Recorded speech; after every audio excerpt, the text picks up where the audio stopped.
All right, ladies and gentlemen. So today we're going to talk about the minimum wage argumentative mini project that you guys will be doing over the course of this week, turning in on Friday. All right. As you can see, the due date is Friday, March 12th by 11:59. Now, for those of you in class, you guys in front of me, you will have time in class to work on it. This is essentially what we're going to be doing for the remainder of the week, right? That does not necessarily mean class is the only place you should work on, okay? Now, even with the time in class, you should still be able to get it done by Friday. However, I wouldn't necessarily risk it like that, because once you account for the amount of time that you're going to socialize and spend on your phones and stuff like that, you're going to waste valuable minutes. So I would suggest anything that you start working on in class, you make it a point to finish that, if nothing else, at home that night. So when you come in the next day, you can work on something else instead of trying to finish what you started yesterday. Does that make sense? So that way, you know for sure you'll get it done by Friday. For those that are virtual, all right, you're watching this, you're at home, you got plenty of time to make this happen in between now and Friday. And as we go through the project, I'm about to lay it out step by step. As we go through the project, you'll see it's not nearly as difficult as you think it's going to be. So that being said, last week, we talked about logical fallacies. We talked about rhetorical appeals, essentially the basics of argument and persuasion, okay? Feel like you guys have a fairly decent grasp of those concepts, what they are, pretty much how to recognize them. So this week is all about putting that knowledge into practice, okay? This week is all about using that knowledge for the purpose of argument, okay? The project you guys are going to embark on this week centers around the debate and discussion of whether or not we should raise the minimum wage. Now, regardless of what side of this debate you fall on, I am not grading your opinion. I'm grading how you argue your opinion. You understand that? I don't care if you agree with raising the minimum wage or you disagree with raising the minimum wage. What I care about is how you argue your stance, okay? And we'll talk about what that argument is going to entail as we go through. But that is what the topic is, okay? So you're going to do that through the guise of a visual project. You will not be writing. All right, you're not writing an essay, ladies and gentlemen. If in case you were wondering, no, you're not. This is going to be a little more hands-on, a little more active, okay? So take a look at the screen. There are 4 steps to this project, right? As long as you are diligent with each step, you will have more than enough time to get everything that you need done. All right, so the first step, before you do anything, before you pop open your laptops or your computers or whatever, before you do any type of research, before you write anything down, the first thing you must do is, after considering all the information that we've covered, especially yesterday, after considering all the information, you must pick a side, okay? You must pick a side. And it's very simple. Are you for or against raising the minimum wage? Should we raise it or should we not? All right, once you pick a stance, once you pick a position, then you can move on to step 2. Step 2 is the establishment of your argument, or the establishing an argument to support your stance, all right? So if your position is to raise the minimum wage, then step 2 is you putting together an argument that supports that stance. Now, there are a few steps, a few mini steps in step 2 that I want to just go over real quickly to make sure everybody's on the same page. First thing you need to do is have a targeted audience and purpose. And simply what that means is determine who you're talking to, okay? Now, when it comes to your audience, what I would suggest, as I have suggested to other students in previous periods, what I would suggest is using your peers as your audience. The reason being is your peers, yourself. When we vote for a president in 2024, Everybody watching this at home, pretty much everybody sitting in this room, should you choose to do so, will be eligible to vote. Right? Everybody's aware of that, right? Raise your hand if you're at least 14. So when we get to 2024, all of you should be voting. Okay? The other part of that is whether it's within the next year or 2 or 3, or right after you leave high school, you are going to get a job unless you already have one, in which case then this really hits home personally for you. But at some point, you are going to get a job. And 98% of the time, 99% even, that first job for you guys is going to be an hourly, whether it's at McDonald's or Jack in the Box or Chick-fil-A or whatever. Just had a student got a job at freezing milk, right? But either way, he works hourly. He gets paid by the hour. Now, the current federal minimum wage is $7.25 an hour. Doesn't mean anything to you right now because you don't have a job. You're not getting taxes taken out. You're not having to pay bills or whatever. But I promise you, when you get your first job, in all likelihood, you will make more than $7.25. You'll probably make, let's say, depending on your job, $8.50, $9 an hour, maybe even $9.25. So in your mind, you're thinking that's pretty good money until you have to start paying for stuff, right? Because I know when my kids got a job, it's like, oh, you have a job now, so you can start paying for this thing on your own. You know, all those, like my daughter, for example, all those female toiletries that you need, you know, female toiletries, right? Deodorant, pads, things like that. Yes, I said it. Pads, tampons, said it, right? Right. But guess what? Now that you have a job, you can start paying for that stuff yourself, right? Now that you have a job, you can go get your own stuff from the female section of Walmart. You get your own toothbrush. You want clothes? You got money, go buy them. Doesn't mean I'm going to stop buying you stuff. Somebody get that door, please, because I locked it. It just means now that you have money, you can go buy stuff on your own. So,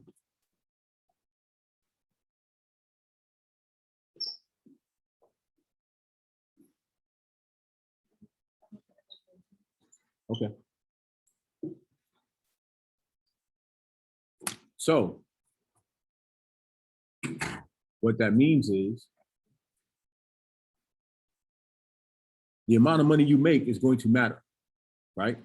So, what my suggestion, all the way back around, my suggestion is when you guys do this video, I would target as my audience people my age. I would talk to my peers, all right? For the purposes, whatever your stance is, of trying to get them on your side. Because you guys are you're the next generation of voters. You're the next generation of the workforce. Does that make sense? So this stuff absolutely affects you now and in the future. Now, next thing, provide a clear stance on the topic. All right, essentially, what's your thesis statement? Okay. Should we raise minimum wage or should we not? Real easy, real simple, okay? Make sure that whatever stance you pick, I, as the person that's grading it, it is clear to me. Let there be no doubt what your stance is, because from that point on, I'm going to be looking at the rest of your argument to see if you support that stance. All right. So don't make it ambiguous. Don't be ambiguous about it. Be very clear. This is what I feel. This is what my position is. Okay. Now, as far as your argument is concerned, it must contain at least 2 supporting facts or statistics. Now, you can use the presentation that we went through yesterday, all right, as a guide to help you with your arguments and the pros and cons and things like that. Does everybody understand that? All right, it's right there on Schoology if you want to go back and take a look at it. Various arguments, pros and cons for each argument. If you want to use that as a guide, as a jump off, you're more than welcome to do that. But what I don't want to see is a carbon copy of that presentation in your argument. Okay? Again, you can use it as a jump off, as a starting point, but don't try to make it your argument. I want to hear your argument and how you support it. Okay? Now, the next one is contain an eye-catching visual component. We'll come back around to that in a second. But the next 2 bullets, I need you to pay real close attention to. Those next two bullets are utilize all three rhetorical appeals, ethos, pathos, and logos. And then you're going to utilize two logical fallacies. What that means is, in your argument, I should see, to some degree, you trying to appeal with all three rhetorical appeals, right? So when you're talking to your audience, and I'm not necessarily saying use one more than the other. That's absolutely up to you. If you want to use more logos than ethos, more pathos than logos, that's up to you. But what I want to see, what I expect to see, and what you'll see in a second is in your rubric, is elements of all three. So that way I know you have a full understanding of what they are, what they look like, how to utilize them, how to recognize them. Does everybody understand that?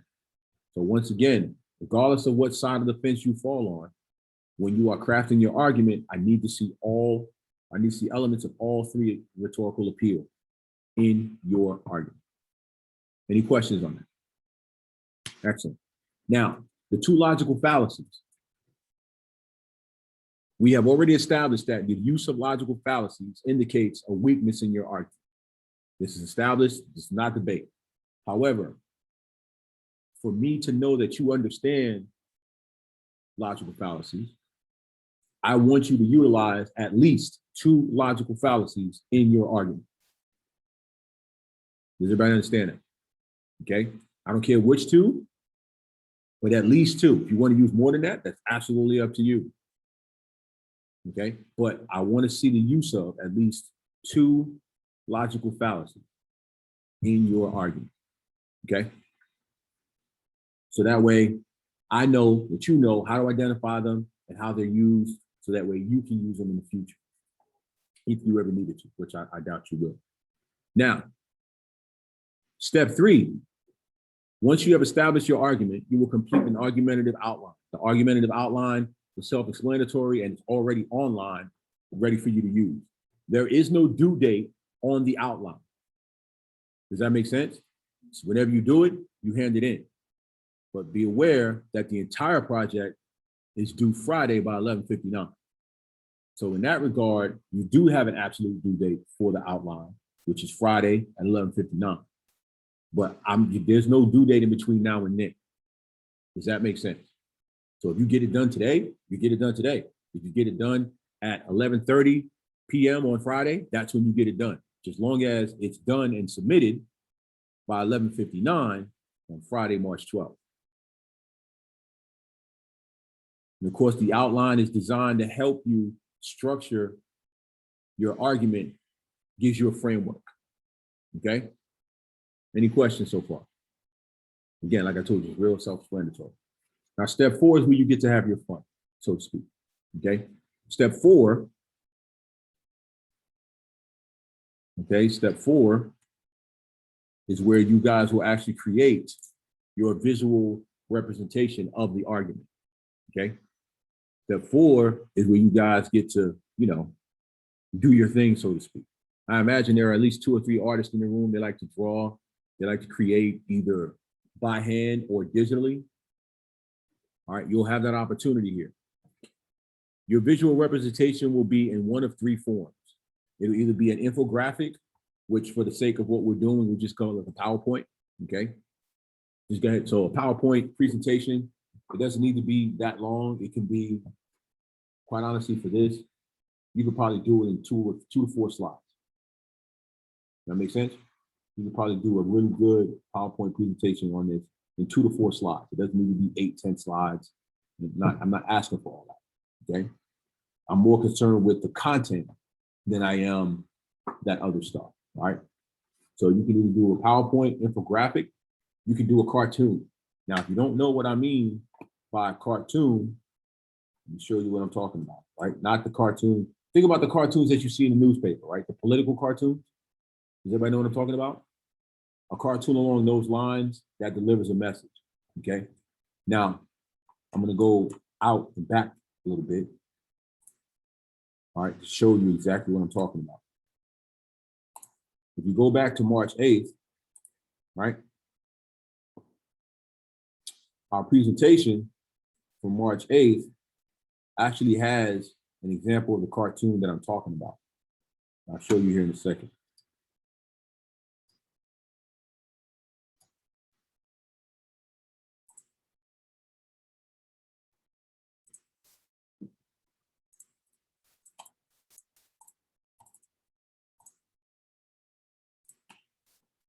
All right, so you guys remember this from yesterday, right?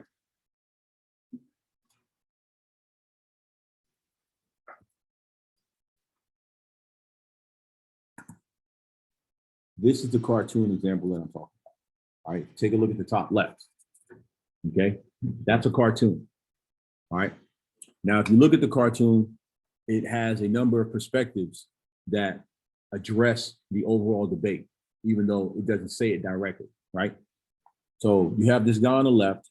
He's a guy, he's a consumer, he's a customer, and he's buying a hamburger. And he's complaining about the fact that now he's paying $12 for this little crappy hamburger, which indicates that at one point, either he got more for his $12 or it didn't used to be $12. Does that make sense? In the middle, you have the employee working behind the counter who is now making $15 an hour. So obviously he's happy. He is all for the minimum wage rate. Does that make sense? Then you have this guy over here to the right who just got laid off because somebody had to make $15 an hour. And I guess this little company, this little business here, didn't have the ability to pay both of them $15 an hour, so one of them had to go. So what you have in this cartoon is an answer from every perspective of the debate, right? You have an opinion, if you will, okay? You have the opinion of the consumer who now has to pay for the economic backlash, if you will, of raising the minimum wage. You have the actual wage worker who's happy, right? So clearly he's in favor because he's now making $15 an hour.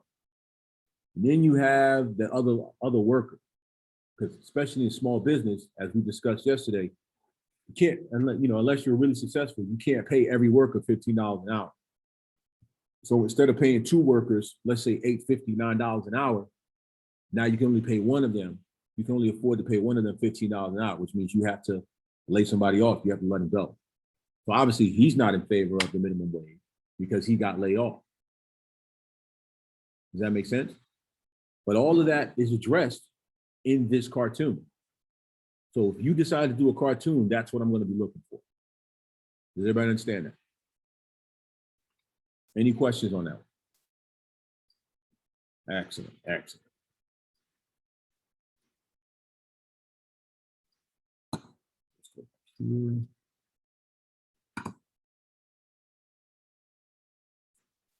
Now, the third and final thing, okay? The third and final option you have is a commercial. For those of you that are not camera shy, you have the opportunity to make a mini commercial on a video, okay? And that is pretty much exactly what it says. There's nothing complicated about that. It doesn't have to be long. It could be 1 to 2 minutes, as long as you get your point across. That's really all I care about, is you making your argument, defending your argument. So however long that takes is how long it takes. But at the same time, we don't want a 6-minute video. We don't need all that. So.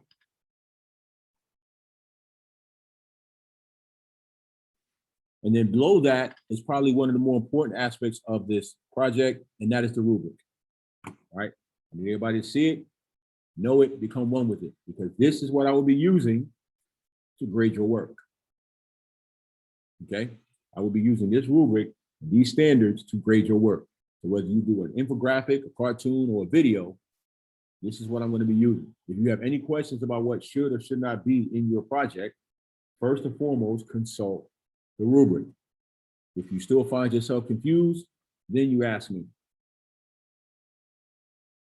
Does that make sense? Again, if you follow this rubric to the letter, there's no reason for you not to get 100 on this project. If you have any confusion about what you're doing at any point, first and foremost, consult the rubric. Then come see me. Either way, before long, you'll get clarification. All right.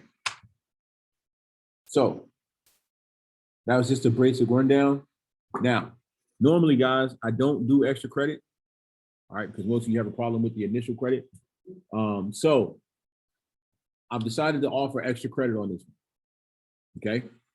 If you are interested in extra credit, because it is optional, all right, if you are interested in extra credit, you can record yourself presenting your argument and posting it for your peers to see and to present and defend the minimum wage discussion. If you are willing to like get up there and publicly defend your position, you have an opportunity at extra credit. Now, in case I did not tell you before, these grades, there are 2 grades attached to it, a formative and a summative. The outline will be the formative, the project itself will be the summative, okay? And these will be your first grades of the 4th 9 weeks, which start officially when we get back from spring break, right? However, between those 2 grades and the opportunity at extra credit, if you are so ambitious, you have the opportunity to start the 4th 9 weeks with a pretty big cushion from a grade standpoint, right? Especially if you decide to do the extra credit. That gives you some leeway and some wiggle room if you find yourself faltering during the 4th 9 weeks in terms of your grades. Does that make sense? Again, the extra credit is optional, but I would take a look at it if for no other reason to give myself some breathing room in the 4th 9 weeks as far as my grades are concerned. And again, these are the first grades of the 4th 9 weeks. These will not be counted on the 3rd 9 weeks. I've already started updating my grade book on that one. Those grades will be published by the beginning of next week. Okay, so don't worry about it for the 3rd 9 weeks. 3rd 9 weeks is essentially done as far as grading is concerned. Right now, we're on the 4th 9 weeks already. So, does anyone have any questions concerning this mini project? Is there any confusion about what the expectations are, what you need to do, how you need to do it, what the parameters are, what you're allowed to do, so on and so forth? Any confusion? Excellent. So if there's no confusion, we will go ahead, stop it right there.